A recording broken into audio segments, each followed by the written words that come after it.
Good afternoon મિત્રો, આપણે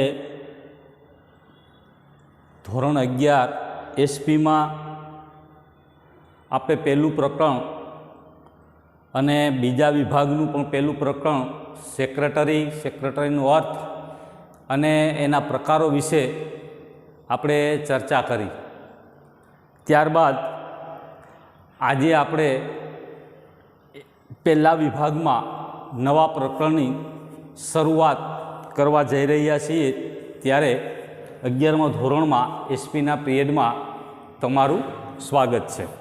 હવે આપણે પહેલા વિભાગમાં પહેલું પ્રકરણ ભણ્યા હતા આપણે માહિતી સંચારની પદ્ધતિઓ. એ માહિતી સંચારની પદ્ધતિઓ વિશે આપણે ચર્ચા કરી. ભાઈ લેખિત ને મૌખિક ને દ્રશ્ય ને શ્રાવ્ય ને મૌન ને આ બધી પદ્ધતિઓ હતી. એને આપણે કોષ્ટકના રૂપમાં પણ જોયું અને થિયરીના રૂપમાં પણ આપણે એને ભણ્યા. એ પ્રકરણ પૂરું કર્યા પછી આજે આપણે બીજા પ્રકરણની શરૂઆત કરવા જઈએ છીએ, જેનું વિષયાંક છે અસરકારક પત્ર વ્યવહારની જુદી જુદી શૈલીઓ. હવે આપણે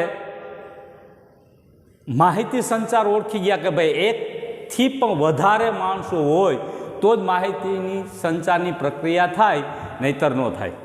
એવું આપણે શીખ્યા છે. આ પ્રકરણમાં આપણે એવું શીખવાનું છે કે પત્ર વ્યવહાર જે છે એ અસરકારક કઈ રીતે બને, કેવી શૈલી હોય તો પત્ર જે છે અસરકારક બને. અને વાંચીને માણસ જે છે એ એના પ્રતિભાવ આપવા માટે મજબૂત થઈ જવા જોઈએ. એટલે પત્ર કેવો હોવો જોઈએ તો કે અસરકારક હોવો જોઈએ, કે વાંચ્યા પછી માણસના મનમાં એના વિચારો ઉત્પન્ન થઈ જવા જોઈએ, એવો અસરકારક હોવો જોઈએ. ઘણા પત્રો એવા હોય છે કે હાથમાં આવી ગયા હોય તો એના અક્ષર ગડબડિયા હોય, કંઈ દેખાતું ન હોય, તો સામાન્ય માણસને પત્ર વાંચવામાં કંટાળો આવશે.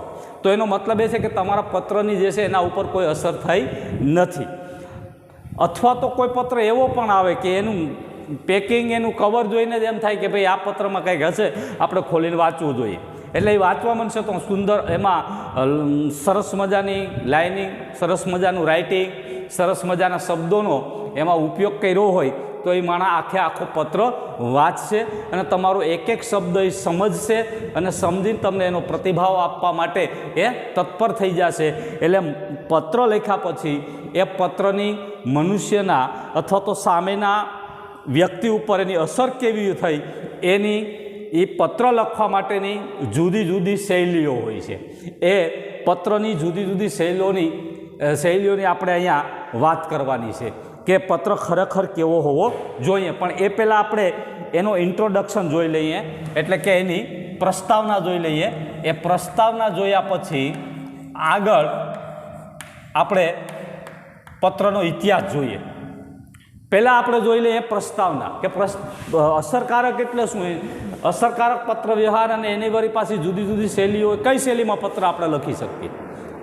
તો એ બાબત ઉપર અહીંયા આપણે ખાસ કરી અને પ્રકાશ પાડવાનો છે. તો જોઈએ આપણે આજનો આધુનિક યુગ એટલે ઇન્ટરનેટનો યુગ, જ્ઞાન વિજ્ઞાન સંશોધનનો યુગ છે. એટલે આજના ઇન્ટરનેટ યુગમાં અસરકારક સંદેશા વ્યવહારનું કૌશલ્ય, વ્યવસાયિક અને વ્યક્તિગત સફળતા એ મહત્ત્વનું પરિબળ માને છે. આજે ઇન્ટરનેટનો યુગ છે અને ઇન્ટરનેટના યુગમાં અસરકારક સંદેશા વ્યવહાર જે છે એ એનું કૌશલ્ય, એનું વ્યવસાયિક મહત્ત્વ, વ્યક્તિગત સફળતા, એનું મહત્ત્વનું પરિબળ રહેલું છે. કયું? તો કે ઇન્ટરનેટ. આજે ઇન્ટરનેટનો યુગ છે અને ઇન્ટરનેટના યુગમાં વ્યક્તિની સફળતા જ એનું મહત્ત્વનું સ્થાન છે. આજના યુગમાં સ્થળ અને સમયને, સીમાંતરને, સીમાઓને સંદેશાવ્યવહારની આધુનિક પદ્ધતિઓ અને ઉપકરણોને લગભગ ખતમ કરી નાખ્યા છે. શું ખતમ કરી નાખ્યું? તો કે આજનો યુગ એવો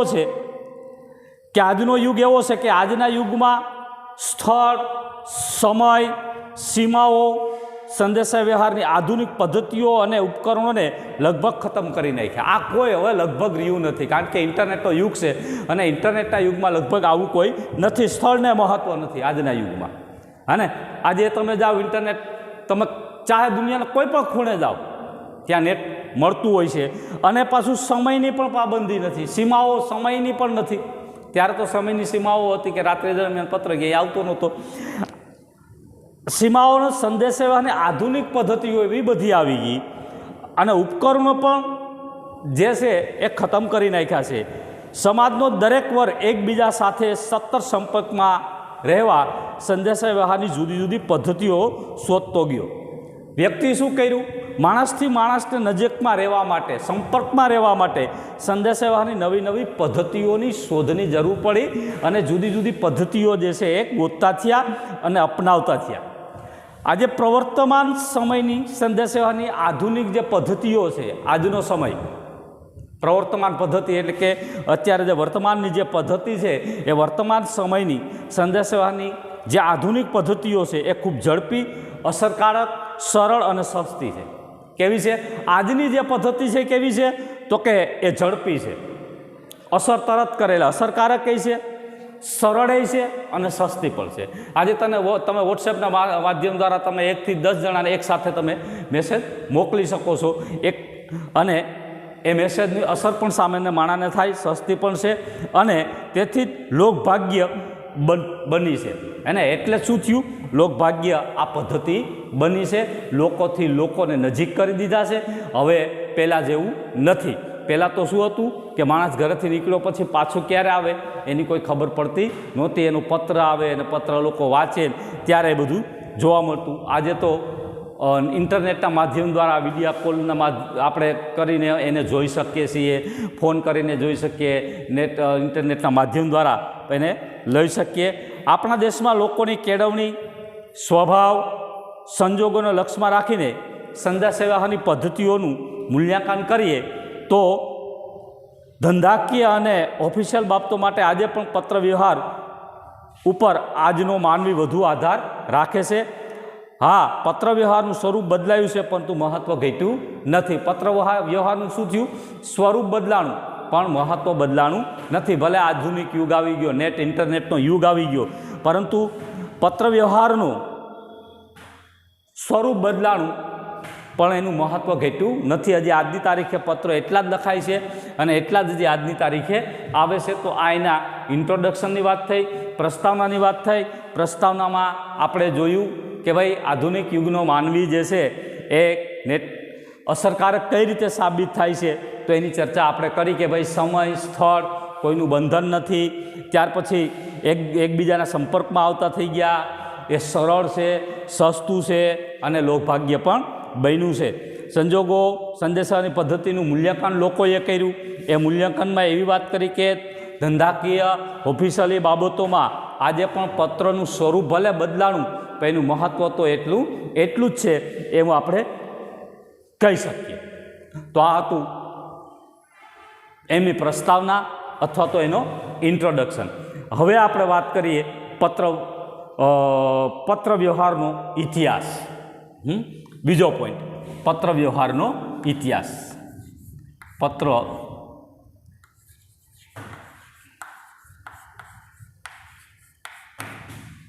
ઇતિહાસ.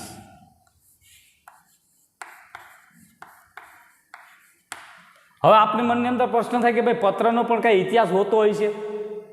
હા, તો આપણે જોઈએ છે કે પ્રાચીન સમયમાં શું હશે, હે ને? આપણે જોઈએ તો પ્રાચીન સમયમાં તો ક્યાં કંઈ હતી? ટપાલો હતા.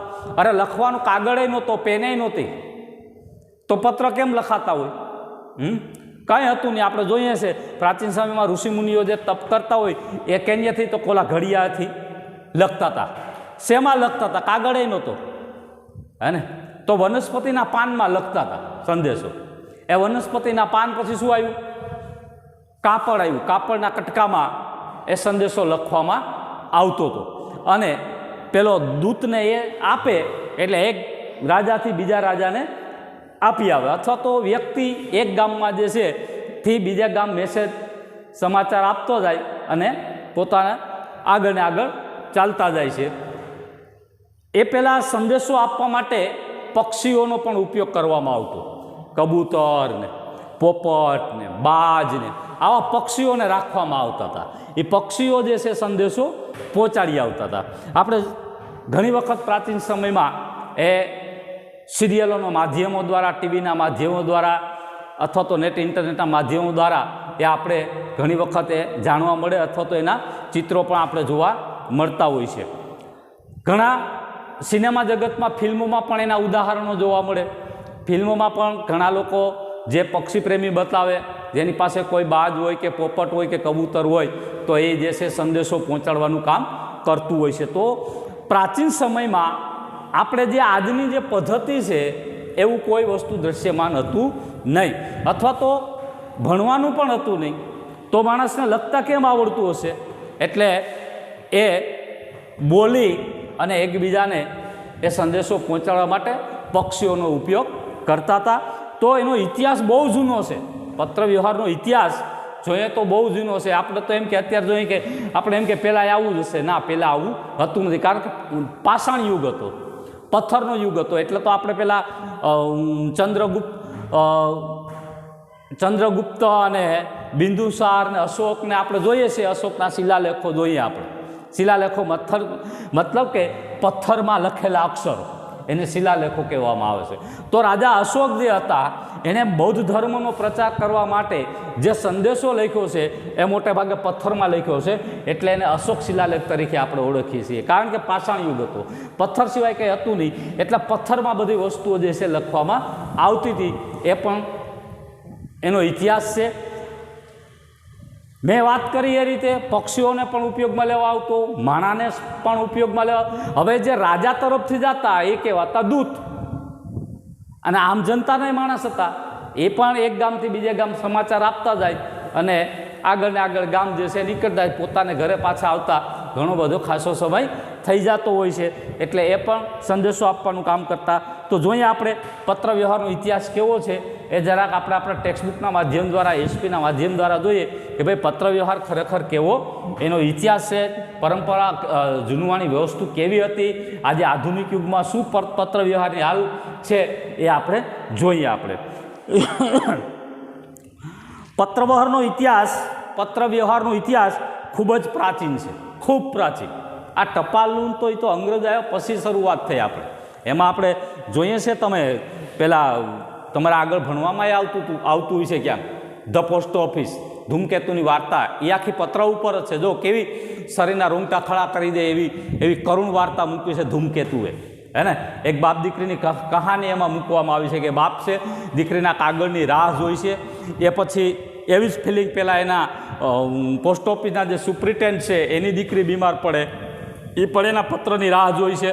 તો પત્રનો ઇતિહાસ જે છે એ પહેલાં એનું મહત્ત્વ બહુ હતું. ટપાલીનું મહત્ત્વ પણ હતું, કારણ કે ટપાલી જે છે એ ઘરે ઘરે જતા, ગામડે ગામડે જતા હતા અને ટપાલીના ગીત પણ ગવાતા હતા. એટલે એ અંગ્રેજો પછીની વાત છે. અંગ્રેજો ભારતમાં આવ્યા એ સમયે ભારતમાં ટપાલની શરૂઆત થઈ. એ પહેલાં શું હતું, એટલે અહીં એમ કે પ્રાચીન ઇતિહાસ પ્રાચીન છે. વર્ષો પહેલાં કબૂતરોનો ઉપયોગ સંદેશો આપલે માટે થતો હતો, હે ને. વર્ષો પહેલાં શું હતું, કબૂતર રાખતા હતા. પક્ષી જે આવે એક પિક્ચર છે એના માટે, જા કબૂતર જા, તો એ સંદેશો પહોંચાડતું હતું, હે ને. તો કબૂતર લોકો રાખતા હતા અને રાજાઓ અત્યંત ગોપનીય માહિતીને એક સ્થળેથી બીજા સ્થળે મોકલવા માટે દૂતનો ઉપયોગ કરતા હતા. ગોપનીય માહિતી, ખૂબ ગુપ્ત વસ્તુ હોય ને, એ દૂતનો ઉપયોગ. દૂત કરતા દૂત કહેતા, એટલે એક પ્રકારનો માણસ જ હતો. એ રાજાનું કામ કરે એટલે રાજાનો દૂત કહેવાતો. એટલે એ રાજા એ ગુપ્ત માહિતી માટે એ રાજાઓ જે છે એ દૂતનો ઉપયોગ કરતા હતા. દૂત એટલે માણસ. માહિતીને ઝાડના પાંદડા ઉપર, મેં પહેલાંય વાત કરી, વનસ્પતિના પાનમાં સંદેશો લખવામાં આવતો. ઝાડના પાંદડા ઉપર વનસ્પતિ કોઈ ઓલા મોટા પાન હોય તો એમાં ઓલા સાહેબને ઘડીએથી એમાં અક્ષર એ લખતા હતા.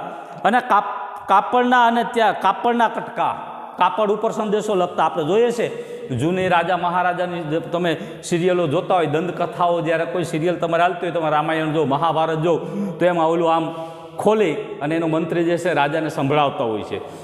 તમે અકબરનું જોવું કે શાહનું જોવું કે શહેનશાહ આલમનું જોવું, તો એ જે છે આમ ખોલીને વાંચતા હતા. એ શું હતું, એ કાપડના કટકામાં લખાયેલો સંદેશો હતો. પહેલાં શું હતું તો કે કબૂતર એટલે પક્ષીઓનો ઉપયોગ કરવામાં આવતો. રાજા છે ગુપ્ત માહિતી જાણવા માટે દૂતનો ઉપયોગ કરતા. અને ત્યાર પછી શું આવ્યું? ત્યાર પછી કાપડ આવ્યું. કાપડના કટકામાં આપણે પ્રાચીન સમયની મેં વાત કરી રીતે કાપડના કટકા અને ત્યારબાદ કાગળના ટુકડા ઉપર લખી અને સંદેશો મોકલવામાં આવતો. અને ત્યાર પછી થઈ કાગળની શોધ. અને કાગળની શોધ થઈ એટલે કાગળના ઉપર સંદેશો લખીને મોકલવામાં આવતો હતો.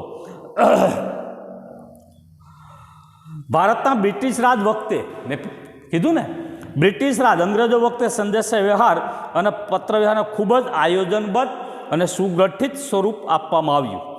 આપણે અહીંયા અંગ્રેજો આવ્યા બ્રિટિશ રાજ સમયે સંદેશા વ્યવહારનું અને પત્ર વ્યવહારનું ખૂબ જ આયોજનબદ્ધ અને સુગઠિત સ્વરૂપ આપવામાં આવ્યું. એ પહેલાં આપણે કંઈ અહીંયા હતું નહીં. ટપાલો આપણે મળતી નહીં અથવા તો પોસ્ટ ઓફિસ જેવી કોઈ વસ્તુ આપણે અહીંયા હતી નહીં. તાર અને ટપાલ વિભાગની શરૂઆત કરવામાં આવી.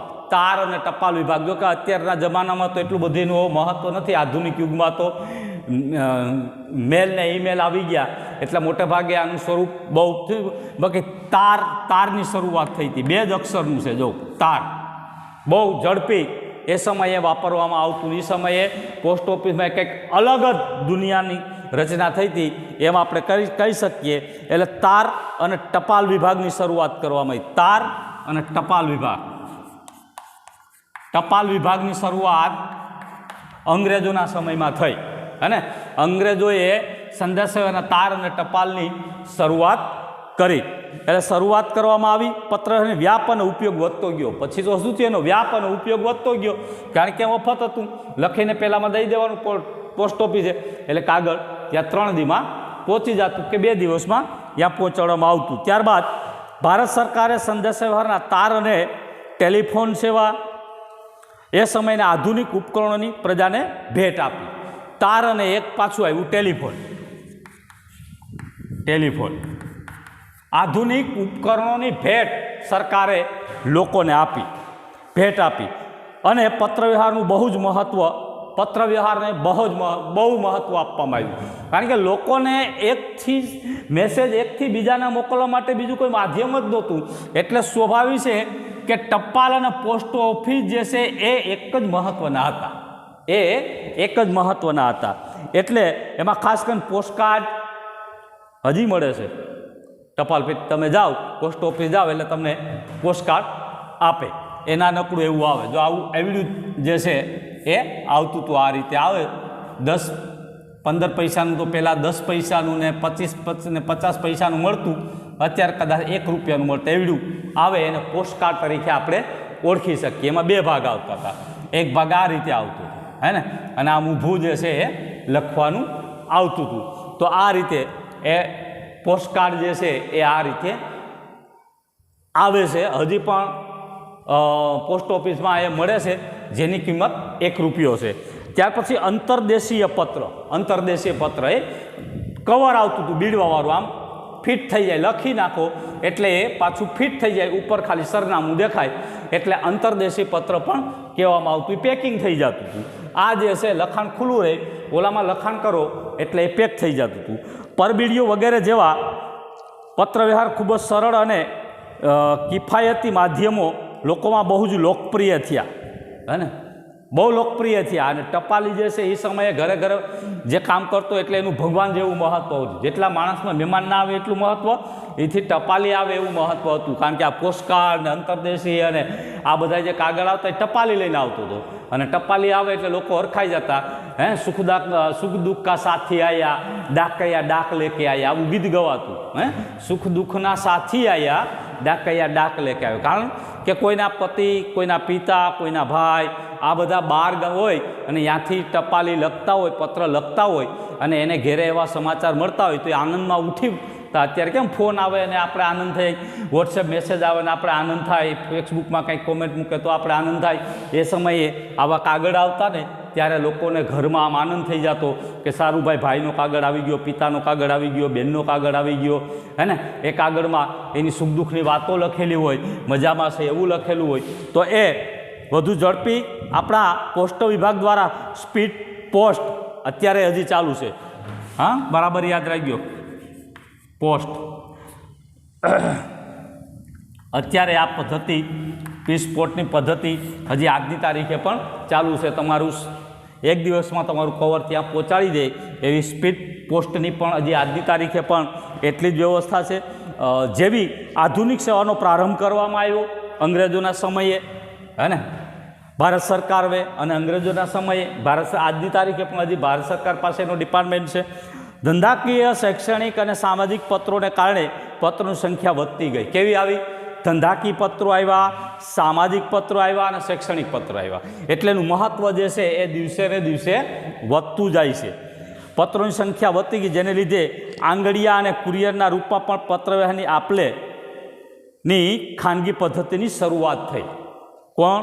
આંગડિયા અને કુરિયર. અત્યારે બજારમાં દૃશ્યમાન છે આંગડિયા, હે ને, આંગડિયા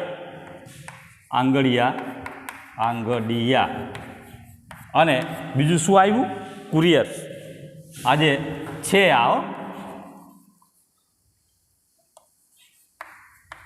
આ બે કેવું છે? તો કે આ બે જે છે એ ખાનગી છે. ખાનગી, બરાબર યાદ રાખજો, પરીક્ષામાં પૂછાશે. આ બે વસ્તુ ખાનગી છે. આંગડિયા અને કુરિયર જે છે એ ખાનગી છે, એમાં સરકારની કોઈ ભૂમિકા નથી. બાકી બીજી બધું સરકારી. ઇન્ટરનેટ આગમન બાદ ઈમેલ જેવી પત્રવ્યવહારની અત્યંત આધુનિક સેવાનો આરંભ થયો. હે, ઇન્ટરનેટ આવવાથી શું થયું? ઇન્ટરનેટનું આગમન થયું એટલે ઈમેલ જેવી આધુનિક પત્ર વ્યવહારની અત્યંત આધુનિક સેવાનો પ્રારંભ થયો. એટલે આ તો પત્રનો ઇતિહાસ. ઇન્ટરનેટના આગમન બાદ ઈમેલ હે, ઈમેલની શરૂઆત થઈ. એને શું કહેવાય? આધુનિક સેવા. હે ને, શું કહેવાય? આધુનિક સેવા. આધુનિક સેવા. આધુનિક સેવાનો પ્રારંભ થયો. આજે જે આપણે મોકલીએ છીએ ને એ ઈમેલ દ્વારા એ બધું મોકલીએ, એને આપણે આધુનિક સેવાનો પ્રારંભ થયો. તો આ હતો પત્રનો ઇતિહાસ. પત્રનો જે પૂર્વ ઇતિહાસ હતો એ પૂર્વ ઇતિહાસ આખો ખોલી અને મેં તમને અહીંયા કીધો છે. પક્ષીઓથી લઈ, વનસ્પતિથી લઈ, કાગળથી લઈને વનસ્પતિથી લઈ કાપડથી લઈને કાગળથી લઈ અને આધુનિક સુધીની ચર્ચા આપણે એના ઇતિહાસમાં જે છે એ જોયું. અને એ રીતે ધીરે ધીરે આપણે ઇન્ટરનેટ સુધી પહોંચ્યા અને ઇન્ટરનેટના માધ્યમમાં ઈમેલ સુધી આપણે આવી ગયા. જે એની આધુનિક સેવા છે એ આપણે કહી શકીએ. તો આ હતું પત્રનું ઇતિહાસ. બોલો, આમાં મને લાગે છે ત્યાં સુધી તમને બરાબર વ્યવસ્થિત સમજાઈ ગયું હશે અને આ પ્રકરણમાંથી આવા પ્રશ્નો જે છે ટૂંકા એ તમને પૂછાઈ શકે. એટલે આજે આપણે જે ચર્ચા કરી એ પ્રસ્તાવના અને પત્ર વ્યવહારનો ઇતિહાસ. હવે જોઈએ આપણે પત્ર વ્યવહારની લાક્ષણિકતા. ત્રીજો પોઈન્ટ,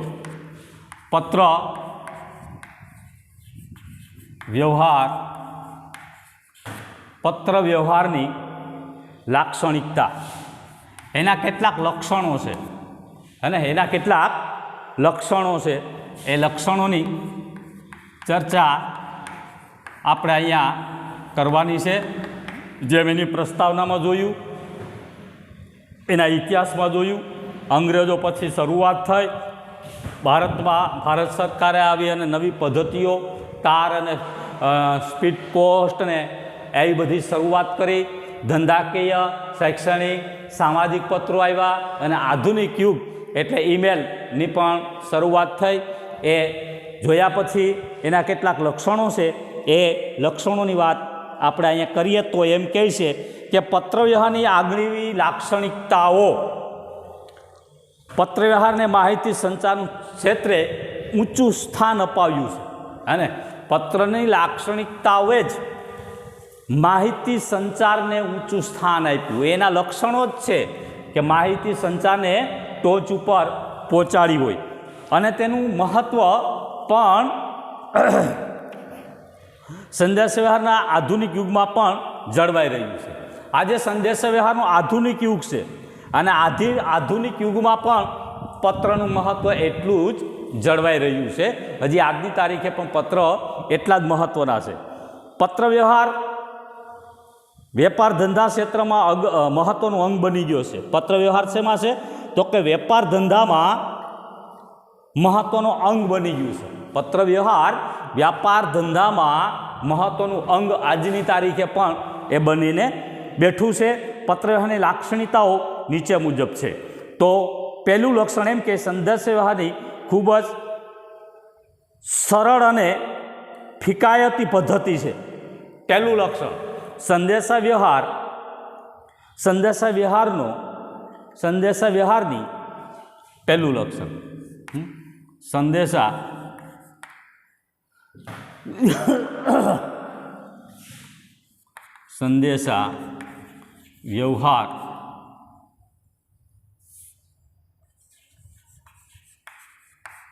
સંદેશા વ્યવહાર ની ખૂબ જ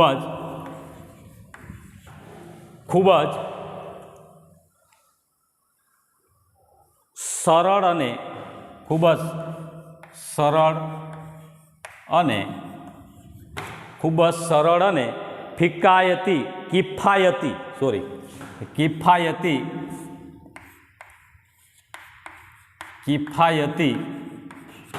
પદ્ધતિ છે. કિફાયતી પદ્ધતિ છે. ખૂબ સરળ છે. સંદેશા વ્યવહારની આ ખૂબ જ સરળ અને કિફાયતી પદ્ધતિ તરીકે આપણે એને ઓળખી શકીએ. એકદમ સરળ, લખવામાં પણ એકદમ છે. સૌથી ઉત્તમમાં ઉત્તમ પદ્ધતિ હોય તો એ આ મહત્વનું છે. ત્યાર પછી એમ કે પત્ર વ્યવહાર અને મેળવનાર બંને માટે ઉપયોગી છે. પત્ર લખનાર અને મેળવનાર બંને માટે એ ઉપયોગી છે. બંને વ્યક્તિઓ માટે આ પદ્ધતિ જે છે એ ઉપયોગી છે. ત્યાર પછી એમ કે સ્થળ, અંતર અને સમયની મર્યાદાઓ નડતી નથી. આ એક પણ મોટી પ્રશ્ન છે. બીજું એમ કે પત્ર લખનાર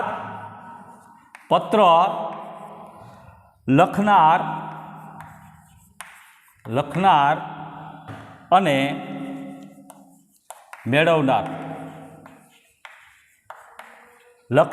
મેળવનાર બંને માટે ઉપયોગી છે.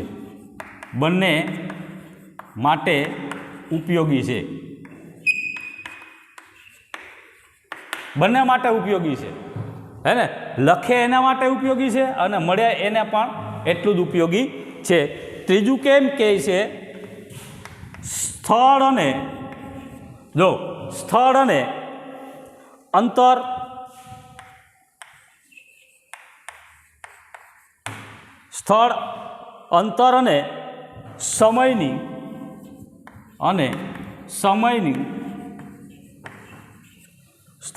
અને સમયની મર્યાદાઓ નડતી નથી. હે ને? મર્યાદાઓ નડતી નથી. કોઈ વસ્તુ નથી સ્થળ, નથી અંતર, દેશ વિદેશ સુધી પહોંચાડી દો. સ્થળ મહત્વનું નથી, અંતર મહત્વનું, સમય મહત્વનો નથી કે ભાઈ કાલ જ ગમે ત્યારે 24 કલાકના સમયમાં ગમે ત્યારે. કોઈ પણ મર્યાદાઓ નડતી નથી. એ પણ એનું એક અગત્યનું મહત્વનું લક્ષણ બની જાય. ત્રીજું લક્ષણ. ચોથામાં એમ કે જે માહિતી માટે પત્ર વ્યવહાર કર્યો છે તેનો તે આધાર પુરાવો પણ રાખે.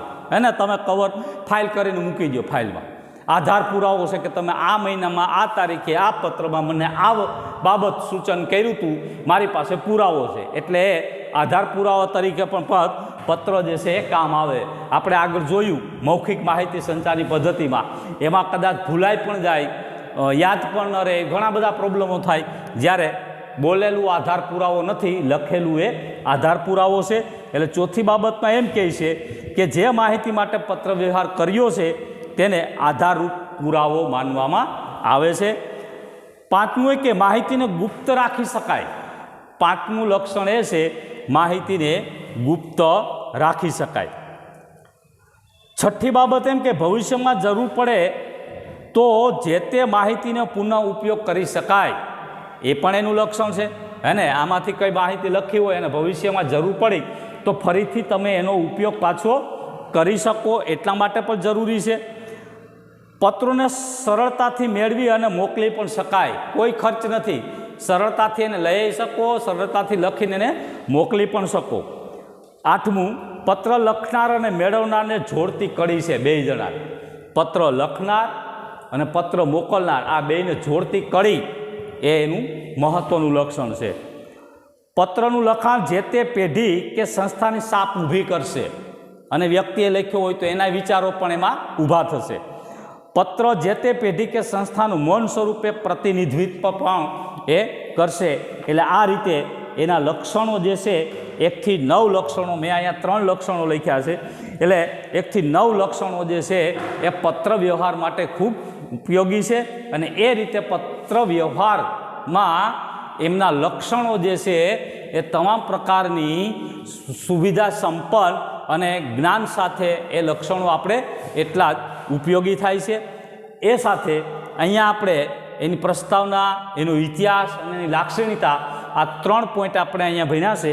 એટલે તમે જોજો, ટેક્સ્ટબુકમાં પણ વાંચી લેજો, બહુ મજા આવે એવું છે. અને ન સમજાય તો પણ પાછી કોમેન્ટ મને કરજો. એ સાથે આ લેક્ચર અહીંયા હું પૂરો કરું છું. ફરી પાછા આપણે નેક્સ્ટ ટાઈમે મળશું. Okay, thank you.